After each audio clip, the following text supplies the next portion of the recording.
Hello YouTube, it's Auston Holleman back with another interview, and today I have a special guest. His name is the Digital Nomad, but it's also Auston as well. So we have two Austons. Auston's interviewing Auston right now. And if you would give everybody also we're in Pattaya, Thailand, but would you give everybody a backstory of you on who you are, where you're from, etc., what you do? Yeah, sure. So I started traveling the world about 3 years ago. I work as a data analyst remote. The pandemic happened and my work went remote, and I begged my manager, give me 1 month in Mexico, please. I promise. He's like, you're going to show up on meetings drunk off tequila, wearing a sombrero, or like he was just afraid that I was going to fuck up. But I spent 1 month in Mexico, never looked back, been traveling the world for about 3 years now, and it's the best decision I've ever made. So. Really? And you said you're from where? Colorado. Colorado. Okay, and what kind of, I don't know if I heard this part, what kind of work did you say you were doing at Century in Mexico? Yeah, so I was doing data analytics work. Okay. So I'm a data analyst, yeah. And what did you experience in Mexico? Like, tell me what was your first thoughts when you got there, a week later, a month later? Yeah, that's a good question. Actually, my first week went horrible. Really? Like, my Airbnb was a fucking scam. So, can I cuss? Yeah. Okay. I cuss like a motherfucker. Cool. My Airbnb was a fucking scam. It was so I had it for a month, right? And I wanted to leave. And they were like, well, you pay for the month. On Airbnb, if you pay for over 30 days, the cancellation policy is different. Mm-hmm. Like, you don't get any refund. So I had to fight with them to just get a refund, and I only got 50% back. So my first day, I'm out $650, and there's nothing I could do. So it was the best thing that could have happened. So I was trying to stay in Playa del Carmen. 2 days in, I'm homeless, looking for a new place. I ended up staying in Selena, a hostel in Mexico, and I loved it. It was because it was during the pandemic. Brazilians couldn't come from Brazil to America. So what would happen is all these Brazilian athletes were going back to school, these collegiate athletes. So they were like, you could immigrate from Mexico to America. You have to spend 2 weeks in Mexico. So I was just at a hostel with a bunch of Brazilian collegiate athletes, all partying, going crazy before they went back to America. So I stumbled upon such an amazing, the trip started out so bad, but ended so good. So there weren't a lot of tourists, like American tourists in that city you were at? I was in Cancun, so there were some, but it was overrun with like Brazilians at that point. Wow. Brazilian women too? Yeah. Wow. Okay. Brazilian volleyball players, like. So volleyball players They were too. they were all bad. So they were all bad. That turned up Mexico, because Mexico is already great from what I know when it comes to that kind of stuff. So were you in any feeling of danger? That first day I was like, I made a mistake. Really? I will. I think because what happened was the Airbnb was in a really bad neighborhood. It was really run down. And I think when you first it was my first solo travel experience. Mm-hmm. So I was probably a little bit already on edge. Uh-huh. But I wasn't really in danger, but I just didn't know enough about traveling to you're nervous that first day. You're out in a country, it's like a bad area. But once I got to Mexico and got to the hostel, perfectly fine. Never felt in danger after that. And what about connecting with the locals? How easy was that? Do you speak Spanish? No, a little bit. A little bit. More now. But when I got there, hardly any. A lot of people get upset with me because I look Spanish. I actually am Spanish, but I don't know any Spanish when I went out there. From Spain or Latin America? From Spain. Okay, from Spain. Sorry, what was the question? Connect with the locals. How did you connect with the locals? Yeah, Tinder. I met one girl on Tinder. That's how this all started, was finding Tinder tour guides. That was my first time. It was in Cancun. Yuvik was her name. She was a great tour guide. She spoke English and Spanish, showed me around the area. We got to hang out, and that's when I was like, this is the best way to see the city and meet people. So I was able to connect with locals pretty easily. What year was this? This was 2020. Okay. 2021. Okay, you did say the pandemic. So you have that documented? Like video? Okay, yeah. I know you're a TikToker. I have some videos of it, but I wasn't posting on TikTok then. Okay. But. And how cheap was Mexico? Mexico was really cheap. Let's say that I probably would spend on lodging. I spent about $800 that month for the hostel. And this is a private room. This isn't like a hostel shared. There's a lot of people get confused about hostels where they think it's 18 people in a room. But no, it's not that way. They have private rooms there. And then, there's also the people with 18 that are comfortable sleeping 18 in a room. And those people like to party. Those people are fun. Yeah, they're social. You have to be to sleep in a room with 18 people. No, thank you though. Yeah, not me. I need my privacy. I need my space. I'm 31. Yeah. I need my I'm space. single, so Yeah, I can't bring them back to the room for the 18 people. No. I hooked up in a hostel bunk bed once. Boy. Yeah, in a room with like 8 people. What? They hated me. The next morning, I was getting dirty looks from fucking all. I was just drunk. I came back drunk and didn't. She was like, "Come back to my room," and I got in like like people everywhere. You stumble in bottom of the bunk bed. Yeah. Wow. Yeah. Wow, that's crazy. Okay, so you've been to other Latin American countries, right? Yeah, I've been to Colombia, Costa Rica, and Mexico. Mexico. And what Asian countries have you been to? I've been to Indonesia, South Korea, Philippines, and Thailand. Okay, so Indonesia is my next trip. What are some tips you would give me before I go to Bali? Because that's where I'm going. Okay, cool. Do not overstay your visa in Bali. Keep track of your visa and extend it as fast as you can. They charge you 1 million in their currency, which is like $60 per day. So if you overstay 5 days by accident, it adds up a lot. It adds up quickly, $300, just like that. So that's the first thing. Second is there's a lot of couple locations because Bali is like sort of this romantic area, right? So it depends, or not, sorry, Indonesia has basically Bali's like the main touristy spot in Indonesia. So I assume you're going to the island of Bali, right? Okay. Bali's really fun, but there's 2 sections. Like Ubud is like a real natural, mellow, monkeys hanging out in a cabana, nothing really going on, slow island life. And then Canggu is like the party area. So if you're looking, and you're single, so you probably want to stay near Canggu. Okay, Canggu. Definitely not noting that one down because I'm going probably 2 or 3 weeks from now. So yeah. Do you want to rent a scooter? Is it best? In Canggu, it's horrible. To have a scooter? Yeah, like this whole street will be filled, and they have gutters. No shit. This wide and that deep. Yeah, it's terrifying. Sounds like a good way to get hurt. I rented a scooter and I drove it to my house. It was like 2 in the morning, and the next morning I went to go take it somewhere, and the traffic was just crazy. I was about to merge onto the road, and I just turned around and went back home and told them, and they wanted me to drop off the scooter, so I was like, "I'm sick, come pick it up." Like I didn't even have the balls to drive it to this place to return it. Because I was like, I'm not gonna get hurt on vacation. And it was like, it's that bad out there. Wow. So what country would you say is the least friendly to first-time travelers that you've been to? It's weird because it's one of my favorite countries. It's South Korea. So I knew you were gonna say that. Yeah, they're not polite, they're not very approachable. But I guess they are polite, but they won't approach you, and they're standoffish. But I love South Korea. But if you're a first-time traveler, I feel like you'll feel like they don't like you when you get there. Give me an example of one time you experienced it. Okay, so it'd be like I go out and I try to talk to people out on the street, right? And I walk up to them, "Hey, excuse me, do you speak English?" Usually people would be like, "Stop and listen." They just would either walk right past you and be like, no. Like they're almost afraid of you, or like they don't want to talk. Or people yeah, right? It's like, I'm not trying to, or I also met with a girl, and she brought me to one of her friends, and he could speak English, but they're worried about how good it is because they judge each other on each other's English.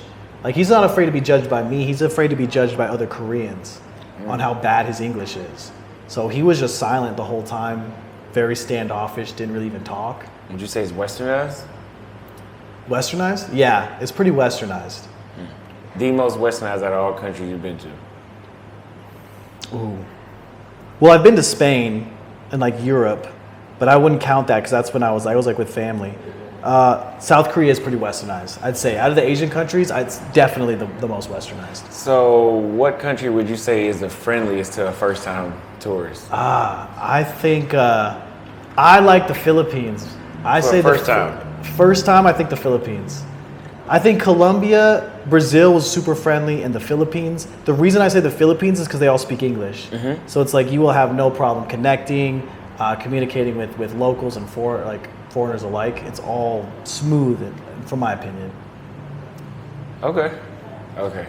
I wouldn't say the Philippines. Really? Why not? Because for a first-time traveler, it depends on what you're traveling for, but for a first-time traveler, I think they want a little more action.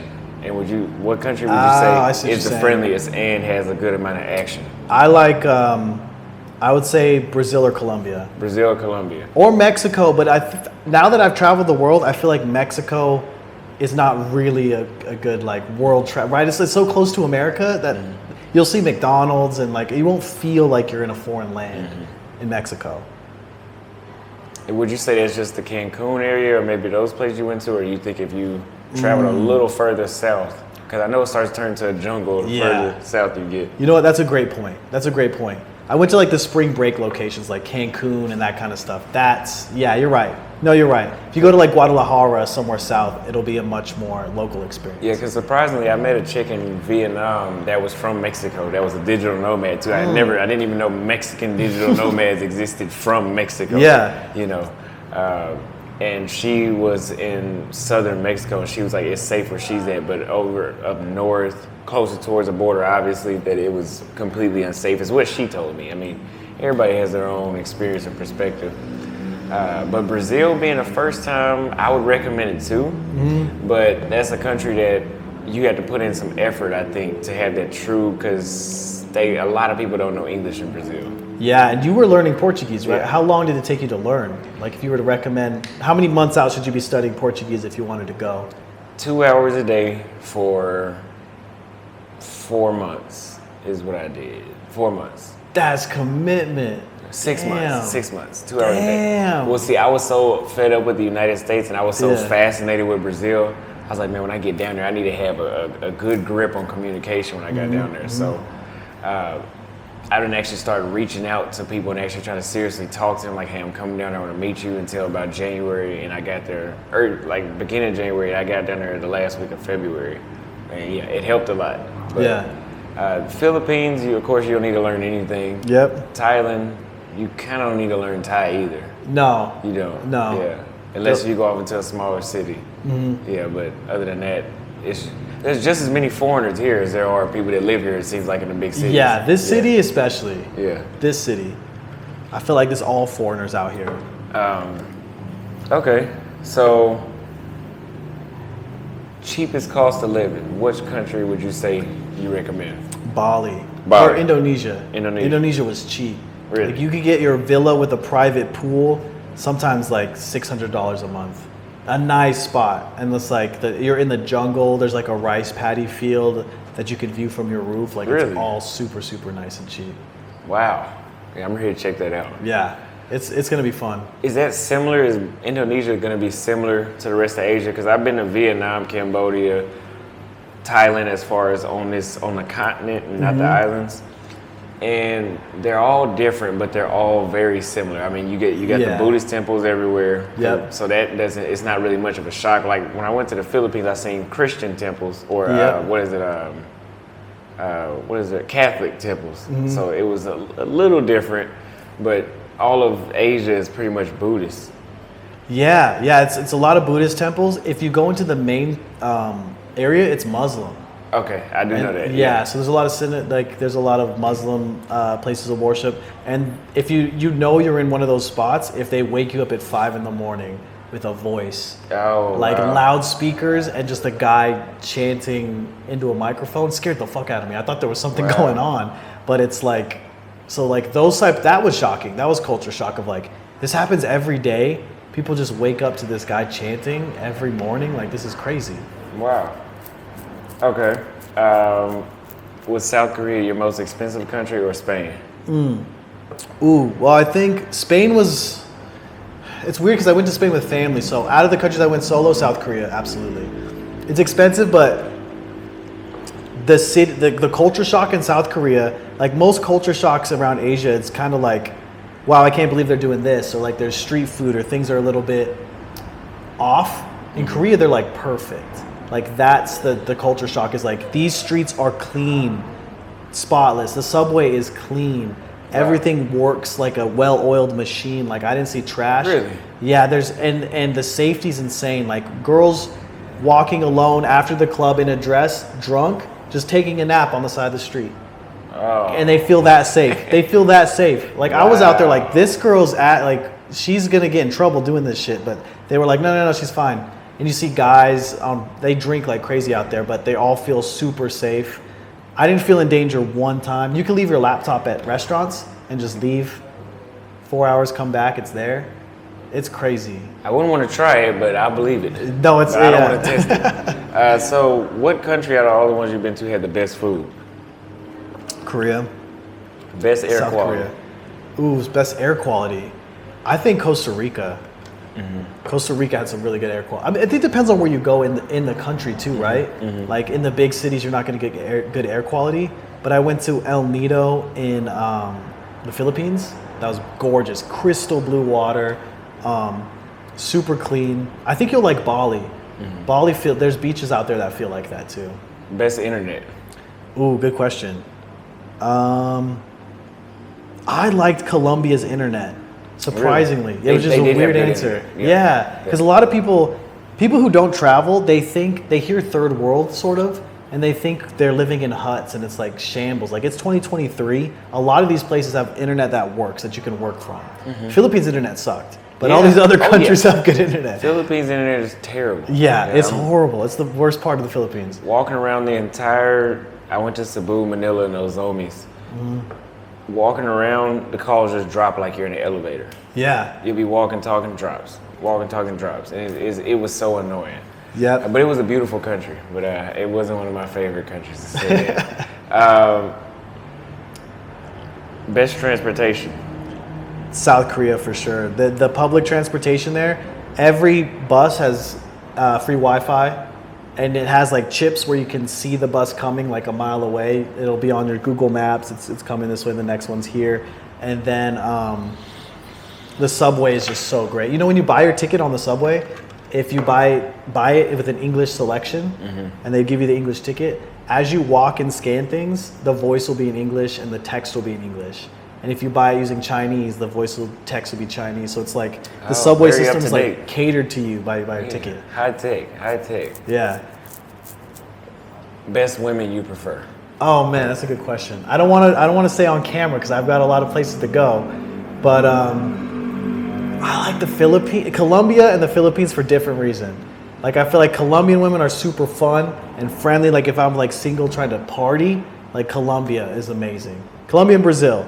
And the women there are beautiful. Like I'm Spanish, like I said, Spanish background. We colonized a lot of the world, but we would hook up with the locals. Like it's like a lot of mixtures, like England had India for a long time. They didn't really. I feel like the Spaniards were just horny. Like the Spaniards would just sleep with everyone whenever they were around. And I personally think like mixed features are beautiful. So I think the Spaniards are in the Philippines and the Spaniards are in Colombia, but beautiful women for different reasons. I think wife material, Philippines, fun, Colombia, if I were to say. And you would say the Philippines has the wife, you're most likely to wife up a woman from the Philippines out of anywhere you've been. Probably. What place would you least likely wife somebody? United States of America, probably. Okay, that's a good one. But besides that, let's see. I agree with it. Yeah. Some Western country. The States. Although, my family's there. That's the problem with like marrying someone overseas is that I do want to be close to my family. So, but as far as like wife material, I do think, What country would you say is too slow for you? Like the Philippines was a little too slow for me. There wasn't enough action going on. Cambodia was competing with that a little bit. As far as slowness, like I went on Walking Street in Cambodia and there's literally like 2,000 girls and like 40 guys. Damn. Yeah, I think I got it on video on my channel where you can just see that there's literally herds and packs of women sitting by themselves. That's crazy. Yeah, on Walking Street. Versus here, there's plenty of men for the women on Walking Street. Vietnam, there's plenty of men for the women on Walking Street. I haven't been to Angeles City in Philippines, but I'm pretty sure it might be the same thing there too. Yeah. Well, I've been in Manila, whatever that street is in Manila where they have all the bars and clubs. There wasn't a shortage of men there either. Would you think that'd be a good thing though, right? Because then it's like, Or is it just too much? You get too much attention. It's a good thing. Okay, It's a good thing okay. because the women in Cambodia were beautiful. Even the ones on Walker Street were beautiful. Yeah. See, I haven't seen, and you know what? I haven't heard a lot about Cambodia, Yeah, so yeah, that's it's- interesting. In about 3 years, it'll be another hotspot, I think. Yeah? With the way how they're gentrifying. Vietnam, probably by next year. Vietnam. I hear great things about Vietnam. Vietnam is amazing. Vietnam, I loved it. I'll go back for sure.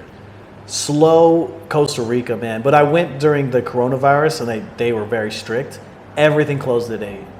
Whole city shut down at 8. So I don't know if it's like that normally, but it seemed really slow. Have you ever had issues with the local government or, let's say, law enforcement outside of the country? In what country?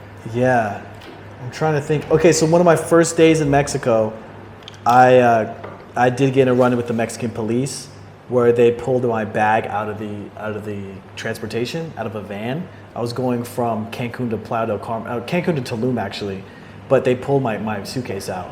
But it wasn't any trouble. They were just going through my shit because I was American. But I was also like, I'm thinking, and my dumbass thinking, because I'm American, and I'm like, I'm gonna film. Because what if they do something? You do not film the Mexican police. Like, that's the one way to get your phone fucking broken in half, taken. Like, they don't care. So, luckily, they didn't see me filming. But I posted it, and people were like, "Why were you filming them doing this?" Like, They're they military weren't mad police, at you. right? Yeah, if they weren't mad at you Yeah. now, they're gonna be pissed if they see you filming. Yeah, no. When you guys leave the United States, do not film any law enforcement. That is only some shit you can pull off in the United States. Cussing at the police, recording the police. I know my rights. Leave all that shit wherever you're from in the United States, because that shit Yeah. does not matter. I can let you know right now, if you go to Brazil and you record the police, it's not gonna go well for you. Yep. Again, a lot of countries have military police, and they're still military soldiers, and they're not trained to actually police like a peace officer would do in Texas or somewhere like that. I could say the same thing about getting searched when I go to. This only happened in Rio. I'm sure it happens everywhere in Brazil, but in Rio, going in and out of the city, they have checkpoints. But Rio has really bad crime, and they have checkpoints, and especially if you're American, they make you get out the car and search you. Ask you if you have guns or drugs, but Yeah. I think it's necessary. I mean, those places do have bad crime. Yeah, exactly. And honestly, if you have, I think bribery is the best way. It's crazy because I would never suggest this in America, but like in Colombia, if you have a $100 bill, like that'll get you out of a lot of shit. Like they want money. They usually want money. I've seen police shake down people in Mexico for money too. I've heard about it. Yeah. I've heard about it. Okay.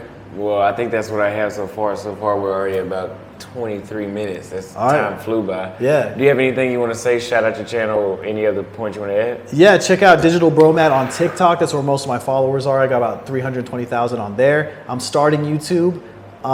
So be ready for that. I know you're going to tag me in it, but hopefully the channel's grown since this comes out. But yeah, I appreciate you. Follow me. I got good shit. Thank you for coming through again. All right. Yeah, no problem. If you have not already, give the video a like. Make sure you subscribe to the Digital Bromad as well. Leave a comment on who you want me to interview below or what content you want to see come out next. Share this video with somebody that may find it helpful. I'm going to make this video about the Digital Bromad. Gives people a perspective on where they should go for their first country. That's why I asked them those questions. And remember, it's really that bad.